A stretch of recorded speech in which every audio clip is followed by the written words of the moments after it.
or two. But at the desk with me to explain what lessons can be learned from Mark Shuttleworths' tax battle with the South African Reserve Bank is Andrew Wellsted from Norton Rose Fulbright. Good to have you with us today, sir. Thank you. Maybe if you can provide us with the latest update with regard to this case.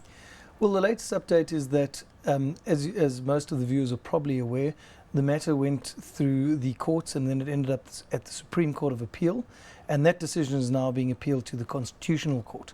So the matter is going to be heard at the highest court in the land now. Tell us about that. What's on what basis? Well, it's just a bit of background about the case. Some years ago, Mark Shuttleworth wanted to export some funds abroad, and there was a 10% export levy in place that he had to pay to get the funds offshore. He paid a portion of it under protest, but it was quite clear that he didn't agree with the levy.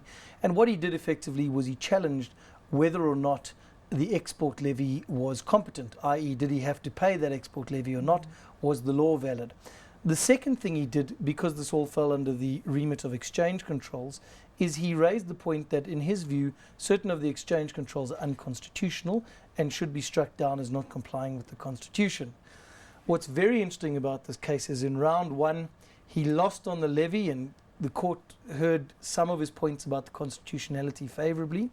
In the Supreme Court of Appeal, they overturned the point on the levy, so the Supreme Court of Appeal said he must be repaid the levy that he had paid, but they were not willing to listen to the constitutional points on the basis that he didn't have a vested interest in a lot of the issues that he had raised. Maybe before you lose us in some of the technical terminology there, if we can understand the grounds of this discussion for it to go to the Constitutional Court. Is this an argument basically to find out whether the state can control if I can move my assets or not? The answer is no. It's not going to address all of the exchange control issues, but it is going to address whether the Constitutional Court will have to decide whether or not certain aspects of the exchange control regulation are constitutional or not, and whether or not they should be heard in cases such as this. So it goes broader than just the exchange control regulation. When can individuals bring a challenge to the constitutionality of a particular regulation? Must they have a very close vested interest, or can it be that they fall under the Constitution? What kind of precedent does it set? It's going to, if you're a tax nerd and you're a lawyer like me, it's going to set a lot of very interesting precedents. There are a lot of issues up for grabs. Number one, the court that initially heard the matter was very willing to deal with the constitutionality aspect. And as I said, the Supreme Court of Appeal wasn't. So there's a very interesting constitutional debate as to, as I say, when should courts listen to claims by individuals that they are subject to unconstitutional laws? The second thing is, as you know, the commercial sector have been complaining about exchange control for a long time. It is seen as being an inhibitor of trade, particularly cross-border trade, and it's something that's been very unpopular for a long time. A lot of people will be watching with keen interest as to what the Constitutional Court think about the exchange control regulations. From the murmurings that you've heard, maybe from the commercial sector, is this moving in the right direction with regard to fostering and cultivating a culture of entrepreneurship in South Africa and allowing for those free controls? Yeah, I think there are a lot of supporters of Mr. Shuttleworth's position. The truth is that there's been a lot of discontent with the exchange control, or certain of the exchange control regulations, but not a lot of people have been willing to take them on. If you live in South Africa, you have to deal with exchange control.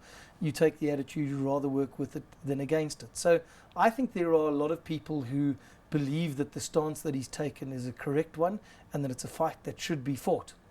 And as I say, people will be watching very closely as to how it's going to impact them, not only those that paid the levy. Remember, if you paid the levy as well, you're going to be watching with keen interest what the Constitutional Court say, because the Supreme Court of Appeal has said he gets his money back. There are a couple of technical hurdles as to whether or not everybody's entitled to their money back, but I can assure you that there are going to be some people that are claiming they want their levy back. From the government's point of view, what does this mean then for their income-generating measures, like payment of the levies? That's a good question. From the government's point of view, it's obviously an unwelcome challenge. Exchange control has been with us a long time, and I think that's part of the Supreme Court of Appeal's discomfort. To willy-nilly say, yes, on the face of it, that's unconstitutional and strike it down, can have far-reaching implications. So it's going to be very interesting how the Constitutional Court approach it. I think a lot of people think that a number of the aspects of the regulation that he challenged are unconstitutional, but there are policy considerations about the effects of striking something down, and do you strike it down retrospectively? How are they going to deal with it? So for a lot of South Africans, it will have a significant impact on them.